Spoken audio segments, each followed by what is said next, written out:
മനസ്സിന് സ്വസ്ഥത കിട്ടാത്തവർ, മനസ്സിനെപ്പോഴും സ്വസ്ഥത കിട്ടാത്തവർ, എപ്പോഴും വേവലാതിയുള്ളവർ, എപ്പോഴും ബേജാറ് പറയുന്നവർ, എപ്പോഴും അങ്കലാപ്പ് പ്രകടിപ്പിക്കുന്നവർ തന്റെ വലത് കൈയിനെ ഇടത് നെഞ്ചോട് ചേർത്ത് വെക്കണം.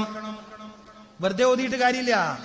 വലത് കൈയിനെ ഇടത് നെഞ്ചോട് ചേർത്ത് വെച്ചുകൊണ്ട് ആദ്യം ചെയ്യേണ്ടത് ഔദ് ചൊല്ലലാണ്, പിന്നീട് ചെയ്യേണ്ടത് ബിസ്മി ചൊല്ലലാണ്. അതിനുശേഷമോ അലാ ബിദിക്രില്ലാ, ഈ ആയത്ത് ഓതണം. അലാ ബിദിക്രില്ലാഹി തത്മഇന്നുൽ ഖുലൂബ്. 7, 11, 21 തവണയൊക്കെ നിങ്ങൾക്ക് ഓതാവുന്നതാണ്. ഈ ഒരു ആയത്ത് ഒരൊറ്റത്തവണ ഓതുമ്പോഴേക്കും, ഒറ്റത്തവണ ഈ ആയത്ത് ഓതുമ്പോഴേക്കും മനസ്സിലേക്ക് ഒരു കുളിർമ വരും.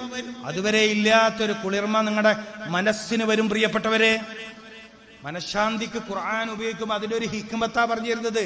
മനസ്സിന് സ്വസ്ഥത കിട്ടാത്തവർ, മനസ്സ്